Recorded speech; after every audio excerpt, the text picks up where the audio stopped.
سوچ میں پڑ گیا، کیونکہ وہ خوب اچھی طرح جانتا تھا کہ امام حسین نواسۂ رسول ہیں اور ان سے جنگ کرنا گویا اپنی آخرت کو برباد کرنے کا باعث ہے اور اپنے آپ کو جہنم میں ڈالنے کا باعث ہے۔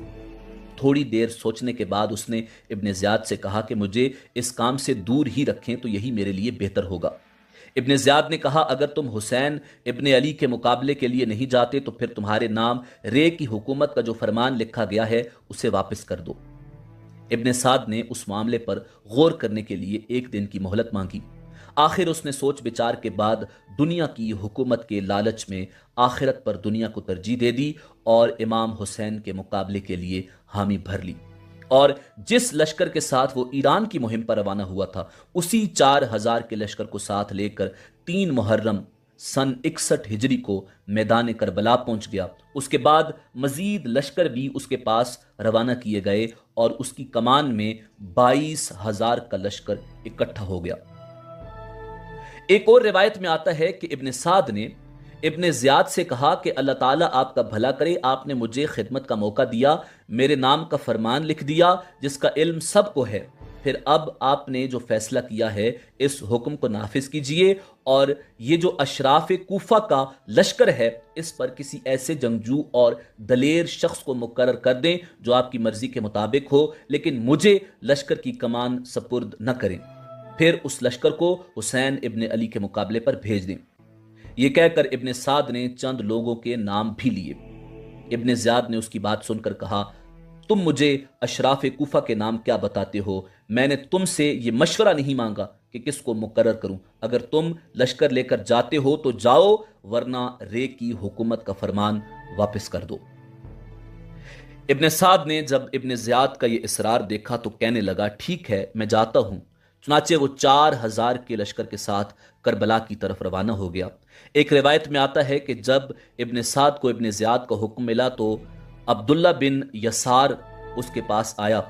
ابن سعد نے اس سے کہا کہ امیر نے مجھے حکم دیا ہے کہ میں حسین کے مقابلے پر جاؤں اور میں نے انکار کر دیا ہے۔ ابن یسار نے کہا اللہ تعالیٰ نے تجھے اچھی راہ دکھائی ہے، اللہ تعالیٰ تجھے ہدایت کی توفیق عطا فرمائے اور اس کو ٹال دے، ہرگز اس کام کے لیے تیار نہ ہونا۔ یہ کہہ کر ابن یسار واپس چلا گیا۔ کسی نے آ کر اسے بتایا کہ ابن سعد امام حسین علیہ السلام پر حملہ کرنے کے لیے لوگوں کو جمع کر رہا ہے۔ یہ سن کر ابن یسار دوبارہ اس کے پاس گیا، دیکھا کہ عمر بن سعد بیٹھا ہوا ہے۔ اس کو آتا دیکھ کر اس نے منہ پھیر لیا۔ ابن یسار سمجھ گیا کہ اس نے امام حسین سے لڑائی کا فیصلہ کر لیا ہے۔ عمر بن سعد جب کربلا پہنچا تو اس نے جاسوسوں سے تازہ ترین صورتحال معلوم کی۔ پھر اس نے عروہ بن قیس کو حکم دیا کہ وہ امام حسین کے پاس جا کر ان کی منشا معلوم کرے کہ وہ یہاں کس مقصد کے لیے آئے ہیں اور آپ کیا چاہتے ہیں۔ عروہ بن قیس کا شمار ان لوگوں میں ہوتا تھا جن لوگوں نے امام حسین کو کوفہ آنے کی دعوت دی تھی اور اس بارے میں خطوط بھی لکھے تھے۔ چنانچہ اس کے چہرے پر شرمندگی کے آثار ابھر آئے اور اس نے بہانہ بازی شروع کر دی۔ بالآخر اس نے جانے سے انکار کر دیا۔ ابن سعد نے اپنے لشکر میں موجود دیگر سرکردہ افراد سے بھی کہا کہ وہ حسین ابن علی کے پاس جائیں، مگر وہ بھی امام علی مقام کو کوفہ آنے کی دعوت دے چکے تھے، اس لیے انہوں نے بھی انکار کر دیا۔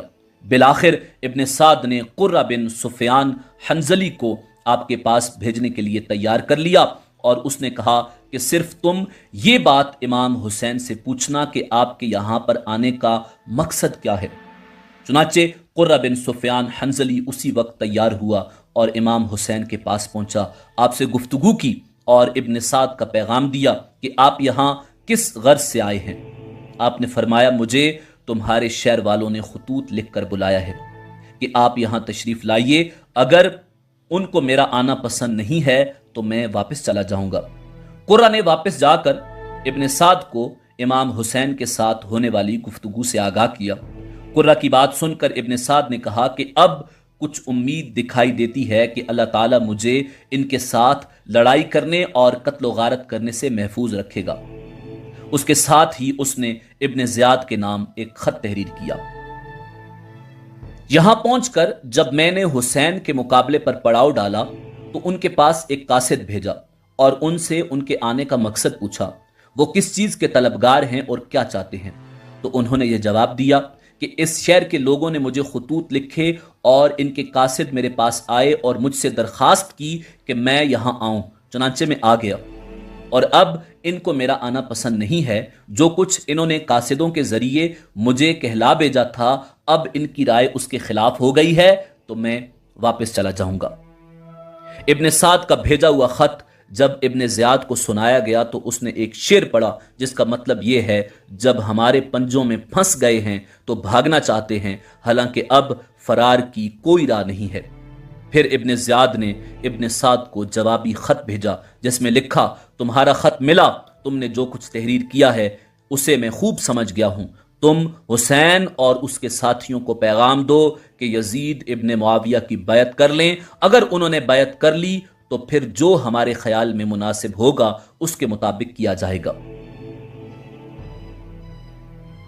عبید اللہ ابن زیاد کی طرف سے جب عمر بن سعد کو اس کے بھیجے ہوئے خط کا جواب ملا اور ابن سعد نے یہ پڑھا کہ امام حسین اور آپ کے ساتھیوں کو یزید کی بیعت کرنے کا پیغام دو، تو اس جوابی خط کے پڑھنے کے بعد ابن سعد بولا، میں سمجھ گیا کہ ابن زیاد کو امن و عافیت منظور نہیں۔ چنانچہ اس نے ابن زیاد کے خط کا کوئی جواب نہ دیا۔ پھر ابن زیاد کی طرف سے ایک دوسرا خط ابن سعد کے پاس پہنچا جس میں تحریر تھا کہ حسین سے یزید کی بیعت لو، اگر وہ بیعت کرنے سے انکار کریں تو حسین اور ان کے ساتھیوں پر پانی بند کر دو۔ ابن زیاد کے اس حکم کے ملتے ہی ابن سعد نے فوری طور پر عمر بن حجاج زبیدی کو 500 سواروں کے لشکر کے ساتھ نہر فرات پر مقرر کر دیا اور اس کو حکم دیا کہ کسی بھی طرح امام حسین اور ان کے ساتھیوں تک پانی کا ایک قطرہ بھی نہ پہنچے۔ روایات میں آتا ہے کہ امام حسین علیہ السلام اور آپ کے ساتھیوں پر محرم کی 7 تاریخ کو پانی بند کر دیا گیا تھا۔ اس ضمن میں ایک روایت ہے کہ ابن سعد کو عبید اللہ ابن زیاد کا یہ حکم ملا کہ فوراً پانی پر پیرے بٹھا دو، حسین ابن علی اور ان کے ساتھیوں پر پانی بند کر دو، اس طرح کہ ایک قطرہ پانی بھی ان تک نہ پہنچ سکے، جس طرح کہ امیر المومنین عثمان ابن عفان کے ساتھ کیا گیا تھا۔ چنانچہ اس حکم کے آتے ہی ابن سعد نے 500 سواروں پر مشتمل ایک دستہ دریائے فرات پر تعینات کر دیا اور حکم دے دیا کہ حسین یا ان کے کسی بھی ساتھی کو پانی نہ لینے دینا۔ امام علی مقام امام حسین ابن علی علیہ السلام اور آپ کے ساتھیوں نے کربلا کے میدان میں خیمے نصب کر لیے ہوئے تھے کہ 7 محرم الحرام کو ابن سعد کی فوج کے ایک دستے نے دریائے فرات کے کنارے دور دور تک پھیل کر پیرے لگا دیے تاکہ کوئی بھی پانی نہ لے سکے۔ اس کے ساتھ ہی ابن سعد کی طرف سے امام حسین کو یہ پیغام بھیجا گیا کہ وہ نہر فرات کے کنارے سے اپنے خیمے اکھاڑ لیں۔ اس موقع پر حضرت عباس علمدار نے فرمایا، ہم ایسا نہیں کریں گے، مگر حسین ابن علی علیہ السلام نے حضرت عباس رضی اللہ تعالی عنہ سے فرمایا، ان سے جھگڑنا فضول ہے، تم تو کرم کا دریا ہو اور یہ قطرہ ناچیز ہیں، کوئی بات نہیں، ہم اپنے خیمے نہر سے دور لگا لیتے ہیں۔ پھر آپ نے اس جگہ سے خیمے اٹھا کر نہر سے دور نصب کرنے کا حکم فرمایا۔ مروی ہے کہ جب عمر بن سعد کو عبید اللہ ابن زیاد کا حکم پہنچا تو اس کے ساتھ ہی ابن زیاد کی طرف سے عمر بن سعد کی کمک کے لیے شمر ذل جوشن، حسین بن نمیر اور شیس بن ربی کی کمان میں ایک بہت بڑا لشکر بھی پہنچ گیا، اور بن یزید الریاحی 1000 کے لشکر کے ساتھ پہلے ہی وہاں موجود تھا کہ حجر بن ربی کی کمان میں 22,000 کا لشکر بھی پہنچ گیا۔ پھر عمر بن سعد نے 4000 سواروں کو شیس بن ربی کی کمان میں بھیج کر نہر فرات پر مزید پیرے لگا کر سخت ترین ناکہ بندی کرا دی۔ اس کے بعد اس نے 2000 سواروں کو حجر بن ربی کی کمان میں روانہ کیا کہ وہ غادریات کے راستے پر ناکہ بندی کر لیں۔ اس طرح نہر فرات کی طرف جانے والے تمام راستوں کی ناکہ بندی کر دی گئی۔ امام علی مقام امام حسین ابن علی علیہ السلام نے سمجھ لیا کہ اب جنگ ہو کر رہے گی، تو آپ اپنی باوفا اور غمگسار بیوی حضرت شیربانو رضی اللہ تعالی عنہا کے پاس گئے اور فرمایا شیربانو، میں جانتا ہوں کہ تم نوشیروان عادل کی پوتی اور ایران کے ایک نامور بادشاہ کی بیٹی ہو، اور میں یہ بھی جانتا ہوں کہ تم ایران کے سنہری تخت پر بیٹھنے والی ایران کی ملکہ ہو اور ریشمی بستروں پر سونے والی اور سونے اور چاندی کے برتنوں میں پانی پینے والی ایران کی شہزادی ہو، مگر تم نے میرے ساتھ جس حوصلے اور صبر و سکون سے زندگی بسر کی ہے میں اس کا شکر گزار ہوں، اور میرے گھر میں تم نے جس شوق و ذوق سے جو خدمات سر انجام دی ہیں میں اس کا ممنون ہوں۔ آج ظالموں نے تمہیں یہ دن دکھایا ہے کہ تم اور تمہارے بچے پانی کے ایک قطرے کو ترس رہے ہیں، اور میں جانتا ہوں کہ تم پر یہ مصیبت اور دکھ سب میری وجہ سے ہیں، اور اب چونکہ حالات بگڑتے جا رہے ہیں، پتہ نہیں کس وقت دشمنوں کی طرف سے جنگ کا اعلان ہو جائے، اس لیے اب بہتر یہی ہے کہ تم اپنے بچوں کو لے کر ایران چلی جاؤ یا جہاں تم چاہتی ہو چلی جاؤ، میں اس کا انتظام کر دیتا ہوں، مگر قربان جاؤں اس غمگسار بیوی کے قدموں کی خاک پر اور فدا ہو جاؤں امام پاک کی وفادار حرم پاک کی جوتیوں کی نوک پر کہ جس نے آخری وقت بھی اپنے شوہر کا ساتھ نہ چھوڑا اور اپنے بچوں کی قربانی دے کر اپنے شوہر کی آن بچا گئی اور دشت کربلا کے تپتے ہوئے ریگستان میں گرمی کی شدت میں بھوک اور پیاس برداشت کر کے باوفا بیوی ہونے کا حق ادا کر گئی۔ امام علی مقام کی اس گفتگو سے بی بی شیربانو پر رقت طاری ہو گئی اور عرض کیا، ہے میرے آقا حسین، خدا کے لیے آخری وقت مجھے اپنے آپ سے دور نہ فرمائیے، گلشن اسلام کی آبیاری کے لیے مجھے بھی اپنے بچوں کا خون پیش کرنے کی اجازت عطا فرمائیے۔ اے علی مقام آقا حسین، یہ ٹھیک ہے میں نوشیروان عادل کی پوتی ہوں اور یہ بھی درست ہے کہ میں شاہی محلات میں رہنے والی ایران کی شہزادی ہوں، مگر آج میں آپ کے گھر کی لونڈی ہوں، خاندان نبوت کی کنیز ہوں اور بی بی زینب کی خادمہ ہوں۔ آج میں آپ کو چھوڑ کر چلی گئی تو کل قیامت کے دن نانا مصطفیٰ کو کیا منہ دکھاؤں گی، شیر خدا کے سامنے کس طرح جاؤں گی، اور سیدہ فاطمہ الزہرا سلام اللہ علیہا کو کیا جواب دوں گی؟ اے میرے آقا حسین، میں اپنی خدمات کا صلہ، اپنے صبر و شکر کا بدلہ اور اپنی قربانی کی جزا عرب والوں سے نہیں مانگتی، عجم والوں سے نہیں چاہتی، مکہ والوں سے طلب نہیں کرتی، مدینہ والوں کے آگے ہاتھ نہیں پھیلاتی، بلکہ اس وفاداری کا صلہ اور جانثاری کا بدلہ قیامت کے دن نانا مصطفیٰ سے ملے گا۔ امام علی مقام امام حسین ابن علی علیہ السلام کے دل پر حضرت بی بی شیربانو رضی اللہ تعالی عنہا کی اس درد بھری اور فدایانہ گفتگو کا گہرا اثر ہوا اور آپ پر رقت طاری ہو گئی اور روتی ہوئی آنکھوں سے باہر نکلے، اور پھر آپ نے ہر ایک سے باری باری فرمایا کہ میں آپ لوگوں کی اطاعت، فرما برداری اور خدمت گزاری کا شکریہ ادا نہیں کر سکتا کہ تم نے میرے بدلے میرے ساتھ اتنی مصیبتیں جھیلی ہیں اور دکھ اٹھائے ہیں، مگر کل قیامت کے دن مجھے دربار خداوندی میں شرمندہ نہ کرنا۔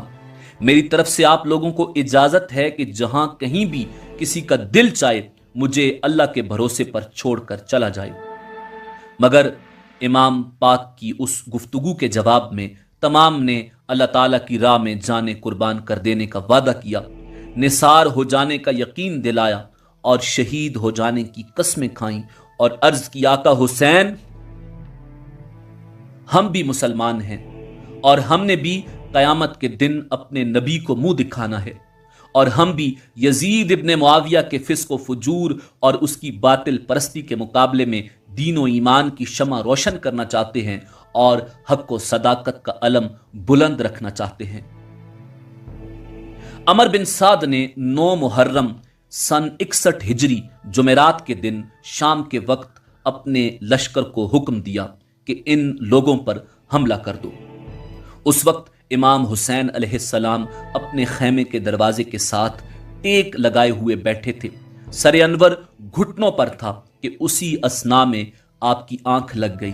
اچانک شور کی آواز سن کر بہن سیدہ زینب پردے کے پاس آئیں اور بھائی کو پکار کر فرمایا، دیکھو دشمن کی فوج کی آوازیں بہت قریب سے آ رہی ہیں۔ آپ نے سر انور اٹھایا اور فرمایا میں نے ابھی حضور نبی کریم صلی اللہ علیہ وآلہ وسلم کو خواب میں دیکھا۔ حضور نے فرمایا تم بہت جلد ہمارے پاس آنے والے ہو۔ یہ سن کر سیدہ زینب رو پڑی اور کہا ہائے مصیبت۔ آپ نے فرمایا بہن زینب اللہ تعالیٰ تم پر رحم فرمائے، تمہارے لیے مصیبت نہیں، صبر کرو اور خاموش ہو جاؤ۔ اسی دوران حضرت عباس رضی اللہ تعالی عنہ نے آ کر کہا بھائی جان وہ لوگ آ گئے، دشمن کی فوج نے حملہ کر دیا۔ یہ سن کر امام حسین علیہ السلام اٹھ کر کھڑے ہوئے اور دشمن کی طرف جانے لگے۔ حضرت عباس نے کہا نہیں آپ نہیں، میں جاتا ہوں۔ فرمایا جاؤ اور ان سے پوچھ کر آؤ کہ اس وقت تمہارا اس طرف آنے کا کیا مقصد ہے۔ حضرت عباس رضی اللہ تعالی عنہ تقریباً 20 سواروں کو ساتھ لے کر، جن میں زہیر بن قیون اور حبیب بن مظاہر بھی شامل تھے، ان لوگوں کی طرف گئے اور ان سے پوچھا کیوں آئے ہو؟ انہوں نے کہا امیر کا حکم آیا ہے کہ امیر کے حکم کی تعمیل کرو ورنہ ہم تم سے جنگ کریں گے۔ حضرت عباس نے فرمایا ذرا ٹھہرو، میں امام حسین سے پوچھ کر آتا ہوں۔ آپ گھوڑا دوڑا کر امام کی طرف آئے۔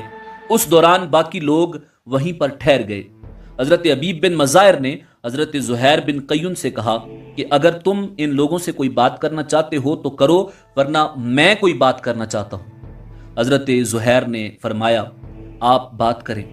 حضرت حبیب بن مظاہر نے ان سے مخاطب ہو کر کہا سنو، جو لوگ کل کے دن آئیں گے اللہ کی قسم وہ لوگ بہت ہی برے قرار پائیں گے، جنہوں نے اللہ کے نبی کی ذریت کو، ان کی عزت کو، ان کے اہل بیت کو اور اس شہر کے عبادت گزاروں کو قتل کیا ہوگا جن کی زبانوں پر ذکر الہی جاری رہتا ہے۔ یہ سن کر دشمن کے لشکر میں سے عزرہ بن قیس نے کہا جہاں تک تم سے ممکن ہو سکے اپنے نفس کو پاکیزہ رکھو۔ حضرت زہیر نے فرمایا اے عزرہ، اللہ تعالیٰ نے ان کے نفس کو پاک کہا ہے اور ان کو ہدایت عطا فرمائی ہے۔ اے عزرہ اللہ تعالیٰ سے ڈر، میں تیری بھلائی کی بات کہتا ہوں، اللہ کا واسطہ ہے ان نفوس قدسیہ کے قتل میں ان لوگوں کا ساتھ نہ دے۔ عزرہ نے کہا اے زہیر، ہم تو تمہیں اہل بیت کے حامیوں میں سے نہیں سمجھتے تھے، کیونکہ پہلے تو تم عثمان کے ساتھیوں میں سے تھے۔ حضرت زہیر نے فرمایا کیا تم مجھے اس جگہ دیکھ کر بھی یہ سمجھتے ہو کہ میں حسین کے ساتھ نہیں ہوں؟ سنو اللہ کی قسم، میں ان کو کبھی نہیں چھوڑوں گا، نہ میں نے ان کو کوئی خط لکھا اور نہ ان کے پاس کوئی قاصد بھیجا، اور نہ کبھی میں نے ان سے مدد کرنے کا وعدہ کیا۔ میں راستے میں ان سے ملا اور مجھے دیکھ کر نبی کریم صلی اللہ علیہ وآلہ وسلم کی یاد آ گئی، ان کا مرتبہ اور مقام اور ان کے ساتھ حسین ابن علی کا رشتہ یاد آیا۔ میرے دل میں اس کا خیال آ گیا اور مجھے سمجھ آ گئی کہ یہ کن دشمنوں کی طرف جا رہے ہیں۔ چنانچہ میں نے فیصلہ کیا کہ ان کی مدد کروں، ان کا ساتھ دوں، اپنی جان حسین ابن علی کی جان پر قربان کر دوں، تاکہ اللہ تعالیٰ اور اس کے رسول کے جس حق کو تم نے ضائع کر دیا ہے میں اس کی حفاظت کروں۔ بیان کیا جاتا ہے کہ حضرت زہیر بن قیون رضی اللہ تعالی عنہ عرب کے مشہور اشراف میں سے تھے اور ان کا شمار میدان جنگ کے مشہور شاہ سواروں میں ہوتا تھا۔ کوفہ کی طرف جا رہے تھے کہ ان کی ملاقات مقام زرود پر امام حسین کے قافلے سے ہوئی تو امام علی مقام کے جانثاروں میں شامل ہو گئے۔ حضرت زہیر بن قیون اور ابن سعد کے ساتھیوں کے درمیان گفتگو جاری تھی کہ اسی دوران حضرت عباس امام حسین علیہ السلام سے بات کرنے کے بعد واپس آ گئے اور یزیدی لشکر سے فرمایا امام علی مقام حسین ابن علی علیہ السلام نے فرمایا ہے کہ ہمیں ایک رات کی مہلت دے دیں تاکہ آج رات ہم اچھی طرح نمازیں پڑھ لیں، دعائیں مانگ لیں اور توبہ و استغفار کر لیں۔ اللہ تعالیٰ خوب جانتا ہے کہ مجھے نماز، دعا اور استغفار سے کس قدر محبت ہے۔ یہ رات ہم عبادت الہی میں گزارنا چاہتے ہیں۔ یہ بات سن کر ابن سعد اپنے لوگوں کی طرف متوجہ ہوا تو لعین شمر ذی الجوشن چیخ کر بولا ایک رات تو کیا ہم ایک لمحہ کی بھی مہلت نہیں دیں گے۔ شمر کی یہ بات سن کر عمر بن حجاج زبیدی اور ابن شبان کندی نے کہا شمر تم کتنے ظالم ہو، تمہیں بالکل حیا نہیں آتی، حالانکہ تم ان کے قریبی عزیز ہو اور نواسہ رسول کو ایک رات کی مہلت بھی دینے پر آمادہ نہیں ہو۔ مجھے یقین ہے کہ اگر اس وقت ہمارے مقابلے پر رومی یا کوئی اور فوج ہوتی تو تم ان کو مہلت دینے میں دیر نہ لگاتے۔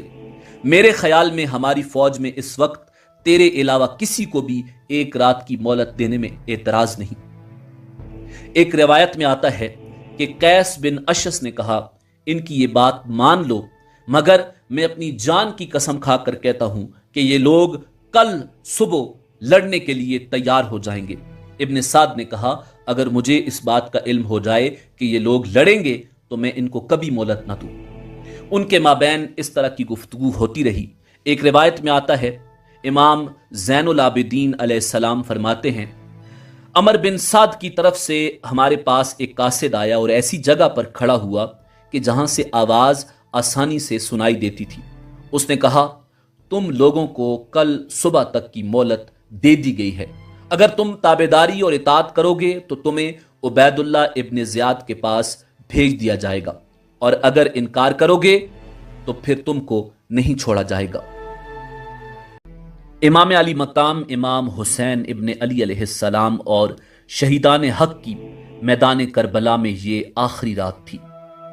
محرم کی 9ویں تاریخ کا چاند تھر تھرا رہا تھا، اس کی کرنیں اولاد فاطمہ کو شہادت کا پیغام دے رہی تھیں، اور اس کی کرنوں سے روشنی کی بجائے حسرت و یاس کے دھارے پھوٹ رہے تھے۔ میدان کربلا بارگاہ رب العزت میں یہ التجا کر رہی تھی کہ پروردگار، اطرت پیغمبر کا خون میرے دامن پر نہ گرے، اور ناموس رسالت کے اس مقدس خیمے سے جس میں اولاد بطول زندگی کی آخری رات بسر کر رہی تھی، تلاوت کلام پاک کی صدائیں بلند ہو رہی تھیں اور ذکر الہی کی آوازیں آ رہی تھیں، اور جس خیمے میں امن و سلامتی کا فرشتہ آرام فرما رہا تھا، اس خیمے کا ایک ایک ٹکڑا اپنے اندر آخری رات بسر کرنے والوں کی جانوں کی خیر مانگ رہا تھا۔ چاند ڈوب گیا اور کربلا کی زمین پر سیاہ چادر بچھ گئی اور ہر طرف اندھیرا چھا گیا، تو فاطمہ کا لخت جگر اٹھا، کربلا کی مٹی سے تیمم کیا اور بارگاہ رب العزت میں سر بسجود ہو گیا۔ بارگاہ الہی میں عرض کی، اے خالق کائنات، یہ تیری بندگی کی آخری رات ہے، صبح جو کچھ ہونے والا ہے وہ تو ہی جانتا ہے، مگر میری یہ التجا قبول فرما کہ اس امتحان میں ثابت قدم رہوں، خوشی سے اپنے بچوں کی قربانی دوں، ہنس کر لاشوں کو اٹھاؤں، تیرے نعرے لگاتا ہوا اپنی گردن کٹاؤں۔ اے رب العالمین، مجھے صبر و سکون کی توفیق عطا فرما کہ اس حق و باطل کے خونی مارکے میں حوصلہ نہ ہاروں، اور کہیں ایسا نہ ہو کہ بال بچوں کی محبت تیری راہ میں حائل ہو جائے۔ اے احکم الحاکمین، جو کچھ میرے پاس تھا لے کر آ گیا ہوں، اب تو اس قربانی کو قبول کر لینا۔ نواسہ رسول نے دعا کے بعد مدینہ منورہ کی جانب نگاہ اٹھائی، گنبد خضرا کا تصور کیا اور تربت زہرا کا نقش آنکھوں میں سمویا تو رات آدھی ہو چکی تھی اور ہر طرف خاموشی ہی خاموشی تھی۔ امام مظلوم نے سجدے سے سر اٹھایا، مصلی سے اٹھے اور شہزادہ علی اکبر سے فرمایا، بیٹا جاؤ اور میدان کربلا کا نقشہ دیکھاؤ۔ شہزادہ علی اکبر اٹھے اور رات کی خاموشی میں میدان کربلا میں چاروں طرف نگاہ دوڑائی۔ میدان کے درمیان میں دیکھا کہ ایک بھرکا پوش خاتون اپنے دامن سے کربلا کی زمین کو صاف کر رہی ہے۔ جناب علی اکبر اس خاتون کے پاس آئے اور پوچھا، اے بی بی تو کون ہے اور زمین کربلا کو کیوں صاف کر رہی ہے؟ خاتون خاموش رہی۔ جناب علی اکبر واپس آئے تو امام علی مقام نے پوچھا، علی اکبر، میدان کربلا میں کوئی چیز نظر آئی؟ عرض کی، ہاں ابا جان، میدان کے وسط میں ایک بھرکا پوش خاتون ہے جو اپنی چادر سے زمین کو جھاڑ رہی ہے، مگر وہ بولی نہیں۔ امام مظلوم کی آنکھوں میں آنسو آ گئے۔ بیٹے نے پوچھا، ابا جان آپ رونے کیوں لگے؟ تو امام پاک نے فرمایا، بیٹا یہ میری ماں فاطمہ ہے جو اپنی چادر سے زمین کربلا کو اس لیے صاف کر رہی ہے تاکہ میرے بیٹے حسین کے جسم پر کوئی کنکر نہ چبھ جائے۔ شب عاشورہ اہل بیت اطہار اور جانثاران اہل بیت نے اللہ تعالیٰ کی عبادت و ریاضت میں گزاری۔ امام علی مقام بھی خواتین کے خیموں کے اپنے تئیں انتظامات کرنے کے بعد اللہ تعالیٰ کے ذکر میں مشغول ہو گئے، ساری رات عبادت و ریاضت میں گزاری۔ جب صبح ہوئی تو آپ نے اپنے بیٹے سیدنا علی اکبر کی طرف دیکھا اور فرمایا، بیٹا نماز فجر کے لیے آذان دو۔ علی اکبر نے آذان دی۔ نماز کی ادائیگی کے بعد حسب دستور پانی کی ضرورت محسوس ہوئی۔ تشنگی بجھانے کے لیے تو ایک قطرہ نہ ملے تو وضو کے لیے پانی کہاں تھا۔ نماز فجر تیمم کر کے ادا کی۔ نماز فجر ادا کرنے کے بعد امام علی مقام نے اللہ تعالیٰ کی بارگاہ میں نہایت خشوع و خضوع کے ساتھ باواز بلند یہ دعا مانگی، اے پروردگار، مجھے ہر مصیبت میں تجھ پر بھروسہ ہے اور ہر تکلیف میں تو میرا سہارا ہے۔ مجھ پر جو مصائب و نوائب تھے ان میں تو ہی میرا پشت پناہ تھا۔ غم و اندو کے انبوں میں دل کمزور پڑ جاتا ہے، کامیابی کی تدابیر ناکام پڑ جاتی ہیں اور رہائی کی صورت معدوم ہو جاتی ہے۔ دوست ساتھ چھوڑ دیتے ہیں اور دشمن دلیر ہو جاتے ہیں۔ میں نے ایسے فارغ وقت میں سب کو چھوڑ کر تیری طرف رجوع کیا، تجھی سے اس کی شکایت کی اور مدد مانگی۔ تو نے مصائب کے بادل چھانٹ دیے۔ تو ہی ہر نعمت کا والی، ہر بھلائی کا مالک اور ہر آرزو کا منتہا ہے۔ امام نے اس سے قبل خواتین کے خیموں کی حفاظت کی غرض سے خیموں کی 3 اطراف خندق کھدوا دی تھی۔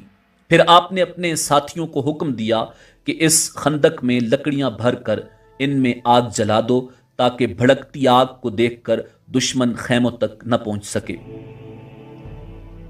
ادھر یزیدی لشکر دور سے یہ سب کچھ دیکھ رہا تھا۔ دشمن کے ایک شخص نے اس آگ کو دیکھ کر بلند آواز سے کہا، اے حسین، تم نے دوزخ کی آگ سے پہلے ہی اپنے آپ کو آگ میں ڈال لیا ہے، معاذ اللہ۔ امام نے فرمایا، اے اللہ کے دشمن، تم نے جھوٹ بولا۔ پھر آپ نے اللہ تعالیٰ سے دعا مانگی، اے اللہ اسے آگ کی طرف کھینچ لے۔ آپ نے ابھی یہ دعا کی ہی تھی کہ اسی وقت اس گستاخ کے گھوڑے کا پاؤں زمین کے ساتھ ٹھوکر کھا گیا، جس سے گھوڑا لڑکھڑا کر گر پڑا اور گھوڑے کی لگام اس شخص کے ہاتھوں سے چھوٹ گئی اور اس کا پاؤں لگام میں الجھ گیا۔